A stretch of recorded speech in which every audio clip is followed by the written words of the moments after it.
Engkau Allah yang kami andalkan. Yesus Tuhan namanya. Terima kasih ya Aba ya Bapa. Sungguh Engkau Tuhan Allah kami yang maha kuasa. Tuhan Allah yang maha baik. Engkaulah satu-satunya pribadi yang dapat diandalkan dalam kehidupan ini. Terima kasih Bapak. Mari kita berdoa bersama-sama. Ulangi seperti apa yang saya ucapkan. Bapa kami yang ada di dalam surga, dikuduskanlah namamu. Datanglah kerajaan-Mu. Jadilah kehendak-Mu di bumi ini seperti di dalam surga. Bapa yang baik, berikanlah kami pada hari ini rezeki yang jadi bagian kami secukupnya, cukup untuk memberikan pinjaman kepada banyak bangsa, sedangkan kami sendiri tidak punya pinjaman.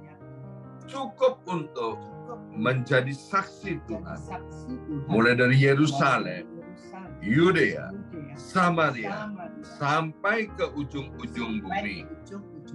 Cukup untuk menjadikan semua bangsa murid Kristus dan membaptis mereka dalam nama Yesus. Terima kasih Bapa untuk rezeki yang secukupnya, dan ampunilah dosa-dosa kami. Ampunilah kesalahan kami, seperti kami pun mengampuni orang-orang yang bersalah kepada kami. Dan janganlah masukkan kami ini ke dalam pencobaan, tetapi bebaskanlah kami dari segala yang jahat. Sebab Engkaulah yang empunya kerajaan, kuasa, dan kemuliaan sampai selama-lamanya. Dalam nama Tuhan Yesus, kami sudah berdoa. Haleluya, haleluya, haleluya. Mari Bapak Ibu sekalian, sekarang kita bersama-sama secara serempak dan serentak dari tempat kita masing-masing, kita akan menggemakan Mazmur 91 ini. Alkitab berkata, mati dan hidup dikuasai oleh lidah. Siapa suka menggemakannya akan memakan buahnya. Dengan suara yang keras dan lantang, 2, 3. Mazmur 91. Orang yang duduk dalam lindungan yang maha tinggi dan bermalam dalam naungan yang maha kuasa akan berkata kepada Tuhan, tempat perlindunganku dan kubu pertahananku, Allahku yang kupercayai. Sungguh Tuhanlah yang akan melepaskan aku dari jerat penangkap burung dan dari penyakit sampar yang busuk. Dengan kepaknya Tuhan akan menudungi aku, di bawah sayapnya aku akan berlindung. Kesetiaan Tuhan ialah perisai dan pagar tembok. Amin, amin, amin. Terjadi di dalam nama Tuhan Yesus. Aku tak usah takut terhadap kedahsyatan malam, terhadap panah yang terbang di waktu siang, terhadap penyakit sampar yang berjalan di dalam gelap, terhadap penyakit menular yang mengamuk di waktu petang. Walau 1.000 orang rebah di sisiku dan 10.000 di sebelah kananku, tetapi itu tidak akan menimpa aku. Aku hanya menontonnya dengan mataku sendiri dan melihat pembalasan terhadap orang-orang fasik. Sebab Tuhan ialah tempat perlindunganku yang maha tinggi telah kubuat tempat perteduhanku. Amin, amin, amin. Terjadi di dalam nama Tuhan Yesus. Malapetaka tidak akan menimpa aku, dan tulah tidak akan mendekat kepada kemahku. Sebab malaikat-malaikat Tuhan akan diperintahkan oleh Tuhan kepadaku untuk menjaga aku di segala jalanku. Para malaikat Tuhan akan menatang aku di atas tangannya, supaya kakiku jangan terantuk kepada batu. Singa dan ular tedung akan aku langkai. Aku akan menginjak anak singa dan ular naga. Amin, amin, amin. Terjadi di dalam nama Tuhan Yesus. Sungguh hatiku melekat kepada Tuhan, maka Tuhan akan meluputkan aku, Tuhan akan membentengi aku, sebab aku mengenal nama Tuhan. Bila aku berseru kepada Tuhan, Tuhan akan menjawab. Tuhan akan menyertai aku dalam kesesakan. Tuhan akan meluputkan aku dan memuliakan aku. Dengan panjang umur akan Tuhan kenyangkan aku, dan akan Tuhan perlihatkan kepadaku keselamatan daripadanya. Amin, amin, amin. Terjadi di dalam nama Tuhan Yesus. Terima kasih Bapa. Sebentar kami akan mendengarkan sebagian daripada kebenaran firman Tuhan.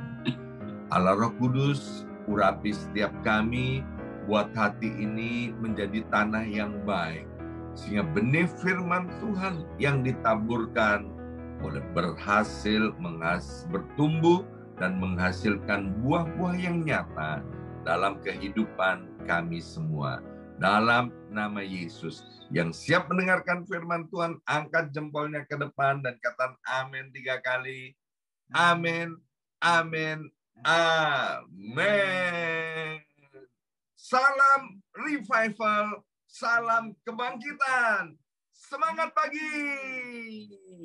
Haleluya, haleluya.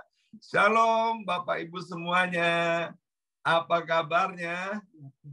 Iya, luar biasa, dahsyat, ajaib. Senang sekali hari ini Sabtu 14 Januari 2023 boleh bersama-sama kembali dengan Bapak Ibu anak-anak Tuhan yang luar biasa ya.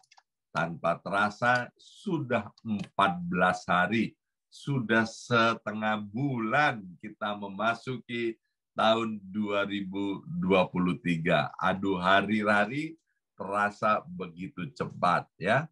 Dan luar biasa Bapak Ibu sekalian, hari ini renungan kita sudah tiba di dalam kitab Ibrani pasal yang ke-7.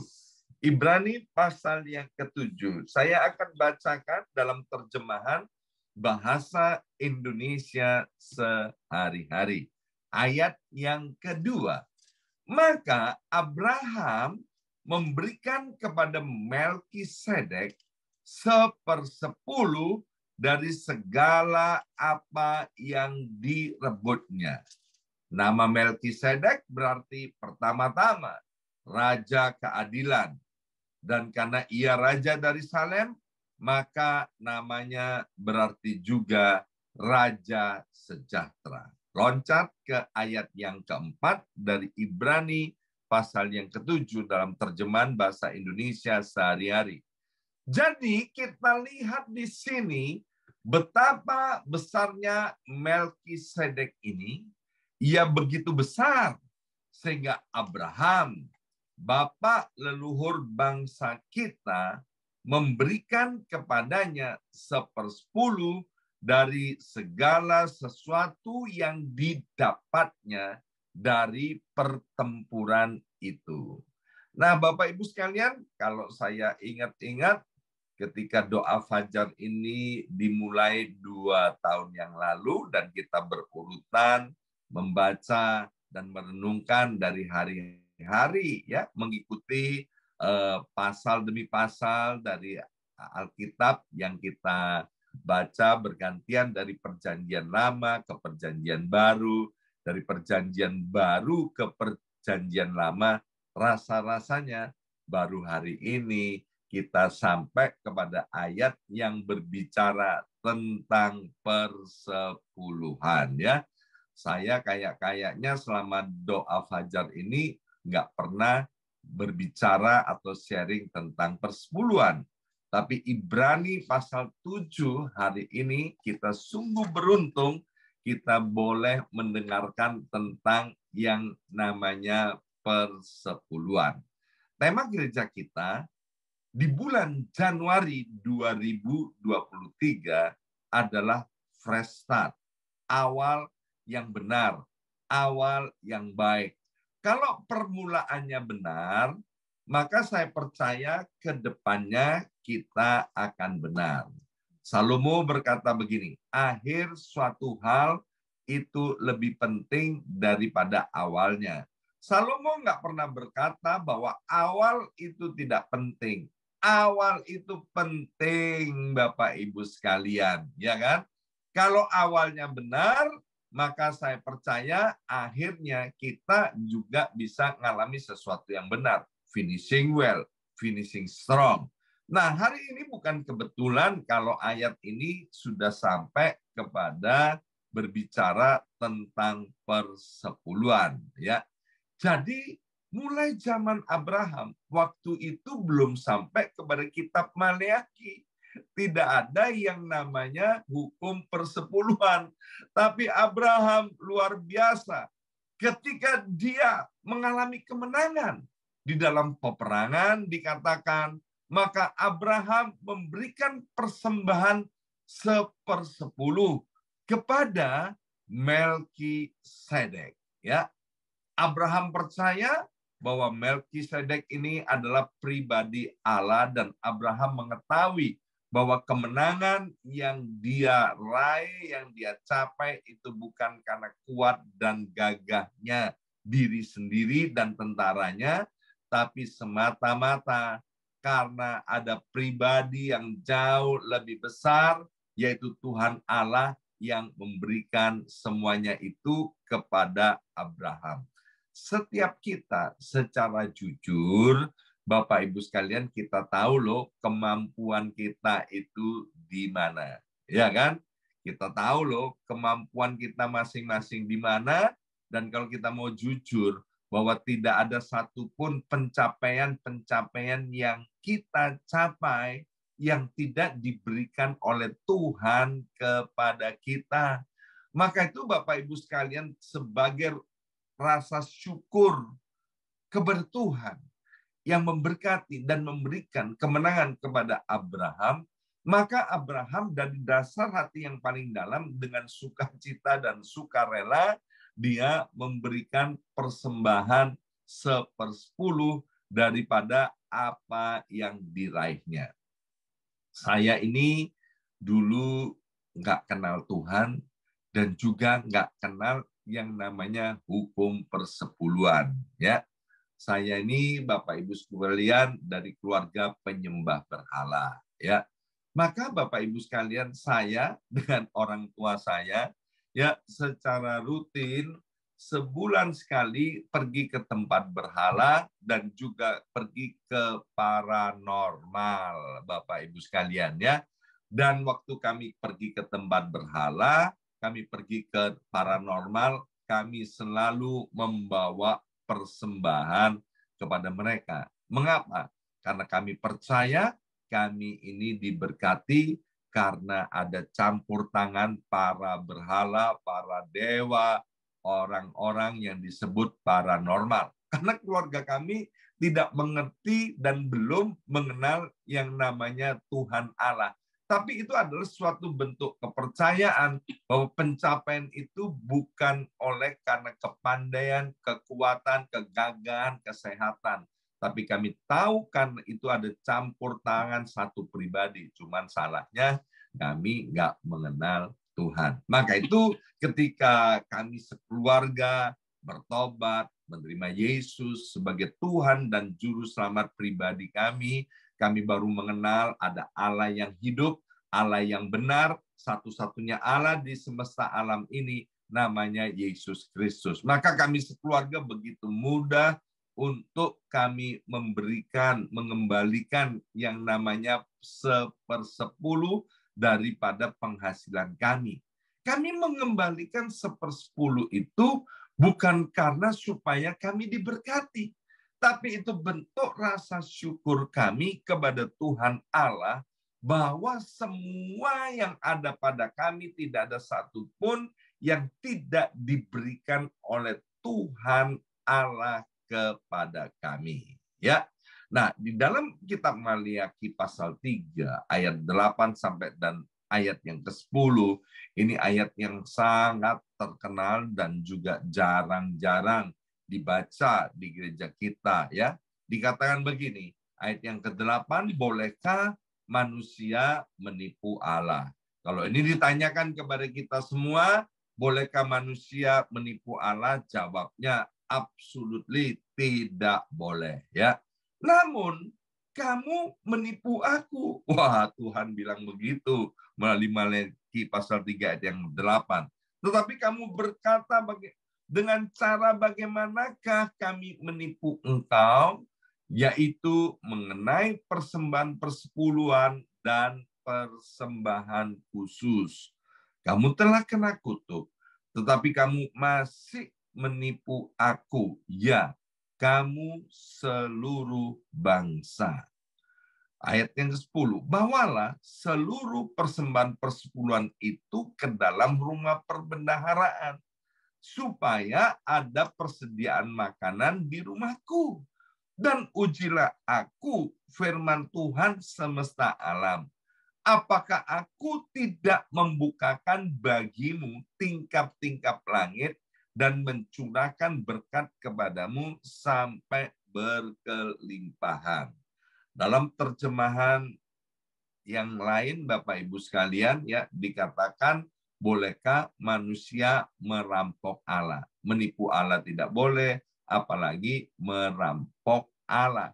Maliaki pasal 3 ayat 8 sampai dengan ayat yang 10 mau mengajarkan kepada kita agar supaya kita membawa persembahan persepuluhan itu ke dalam rumah perbendaharaan atau ke rumah Tuhan. Bapak Ibu sekalian yang hadir di dalam doa fajar ini ataupun yang mendengarkan siarannya melalui YouTube channel, Bapak Ibu sekalian, kembalikanlah persembahan persepuluhan ke gereja di mana Tuhan tempatkan Bapak Ibu berada. Bukan supaya tingkap-tingkap langit dibukakan, bukan supaya kita diberkati berkelimpahan, bukan supaya belalang-belalang pelahap itu dihalau dari kepada kehidupan kita, tetapi itu bentuk rasa cinta dan kasih kita kepada Tuhan. Bukankah hukum yang utama dan yang pertama di dalam seluruh Alkitab ini adalah kasihi Tuhan Allahmu dengan segenap hatimu, dengan segenap jiwamu, dengan segenap kekuatan dan akal budimu. Jadi kita melakukan firman Tuhan dasarnya harus dengan kasih. Tapi kalau kita dasarnya memberikan persembahan persepuluhan karena takut dikutuk oleh Tuhan, itu salah besar, Bapak Ibu sekalian. Bukankah keselamatan yang kita terima di dalam Yesus Tuhan itu adalah anugerah Allah, diberikan secara cuma-cuma. Maka itu Bapak Ibu sekalian, di dalam hubungan kita dengan Allah, maupun di dalam hubungan kita dengan sesama, tidak boleh didasarkan kepada uang. Sekali lagi, hubungan kita kepada Allah dan hubungan kita kepada sesama tidak boleh didasarkan dengan uang. Ada orang yang rela mengorbankan hubungannya karena uang. Dia cinta uang, dia lebih sayang akan uangnya daripada hubungan-hubungan. Dia rela untuk memutuskan hubungan. Yang penting ya kan uangku sampai yang penting uangku jangan sampai berkurang. Teman saya bilang begini, ya kan? Punya uang, ada hal yang paling ditakutkan di dunia ini ada dua hal, yaitu punya uang banyak, ya, tapi kemudian mati, ya, mati duluan, ya, belum sampai nikmati uangnya, tapi mati duluan. Yang kedua, ya kan, kemudian masih hidup panjang umur tapi uangnya udah habis, ya kan, itu yang ditakutkan oleh orang dunia, ya. Punya uang tidak dibawa mati, tidak punya uang rasanya setengah mati. Itu bicara soal uang. Bapak Ibu sekalian, ya, saya pernah sampaikan, jangan kita mengejar apa yang bisa datang sendiri. Uang itu kakinya 3 dan kita kakinya 2, Bapak Ibu sekalian. Tapi biarlah uang itu yang mengejar kita. Jadi kembali kepada persembahan persepuluhan. Kita melakukan, kita memberikan persembahan persepuluhan, mengembalikan persembahan persepuluhan kepada Tuhan, itu dasarnya harus cinta. Orang yang mencintai, dia pasti memberi. Sekali lagi, orang yang mencintai, maka dia pasti memberi. Seseorang yang mencintai pasangan hidupnya, maka dia akan murah hati kepada pasangan hidupnya. Orang tua, ayah dan ibu yang mencintai anak-anaknya, dia akan murah hati kepada anak-anaknya, ya kan? Jadi bukti cinta itu harus ada buktinya, yaitu dengan memberi. Salah satu pemberian bukti daripada cinta itu adalah memberi uang, ya. Alkitab bilang begini, ada orang yang berhemat secara luar biasa tetapi selalu berkekurangan, ya. Tapi ada orang yang kemudian murah hati dan kemudian Tuhan memberkati lebih dan lebih lagi. Alkitab berkata, jangan sesat. Allah itu tidak bisa dipermainkan. Apa yang ditabur orang, itulah yang akan dituainya. Dalam 1 Tawarik pasal 29 ayat 14 dikatakan, sebab siapakah aku ini dan bangsaku sehingga kami mampu memberikan persembahan sukarela seperti ini. Sebab daripada mula segala-galanya dan dari tanganmu sendirilah persembahan yang kami berikan kepadamu. Ini ayat yang luar biasa. Orang-orang Israel menyadari bahwa mereka bisa membangun bait Allah yang megah. Mereka kemudian bisa hidup diberkati. Mereka menyadari bahwa semua itu datang dari Tuhan. Dalam kitab Roma 11 ayat 36 berkata bahwa segala sesuatu itu datang dari Tuhan, oleh Tuhan, dan untuk Tuhan. Ada yang tanya begini, Pak, itu persepuluhan kan adanya di kitab Perjanjian Lama. Tidak, Bapak Ibu sekalian. Yesus sendiri dalam khotbahnya di kitab Matius pasal 23 ayat 23, dia berkata begini, celakalah kamu, hai ahli-ahli Taurat dan orang-orang Farisi, hai kamu orang-orang munafik, sebab persepuluhan, ya, ini katakan sebab persepuluhan dari selasih, adas manis, dan jintan kamu bayar. Tetapi yang terpenting dalam hukum Taurat kamu abaikan, yaitu keadilan dan belas kasihan dan kesetiaan. Yang satu harus dilakukan dan yang lain jangan diabaikan. Artinya apa? Mengembalikan persembahan persepuluhan itu harus dilakukan, hati yang penuh dengan keadilan dan belas kasihan serta kesetiaan kepada Tuhan juga tidak boleh diabaikan, ya. Maka itu Bapak Ibu sekalian, melalui Ibrani pasal yang ke-7 hari ini, Tuhan mau agar mulai awal tahun ini kita memiliki kebiasaan yang baik. Bahwa ketika kita menerima dari Tuhan, jangan lupa untuk menyisihkan 1/10 daripada apa yang kita terima sebagai rasa hormat, rasa pengakuan kita kepada Tuhan bahwa ini yang aku terima bukan karena kuat dan gagahku. Kalau aku nggak dikasih kesehatan, kalau aku nggak dikasih kehidupan, kalau aku nggak dikasih pekerjaan oleh Engkau, maka aku nggak akan bisa mencapai pencapaian yang seperti ini. Ketika kita mengembalikan persembahan persepuluhan, ini adalah bentuk cinta kasihku kepadamu Tuhan, ya. Amin, amin, amin. Mari kita berdoa. Berkati kebenaran firman Tuhan, Ibrani pasal yang ke-7 ini. Kami tahu Engkau mencintai dan mengasihi kami semua. Kami tahu Tuhan melalui firman Tuhan, Ibrani pasal yang ke-7. Engkau yang sudah memanggil dan memilih kami semua pada hari ini. Kami tahu satu hal, tahun ini Engkau akan memberkati kami dengan berlimpah-limpah. Maka itu Engkau mengingatkan kepada kami, ketika berkat itu datang berlimpah-limpah, itu sungguh-sungguh bukan karena kami pintar, bukan karena kami kuat, bukan karena kami gagah, tapi semata-mata karena berkat dan rahmat daripada Tuhan.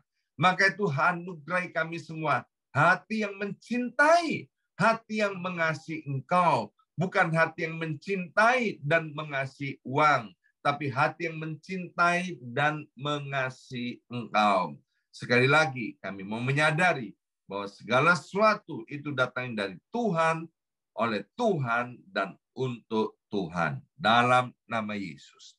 Kami sudah berdoa. Haleluya. Amin, amin, amin.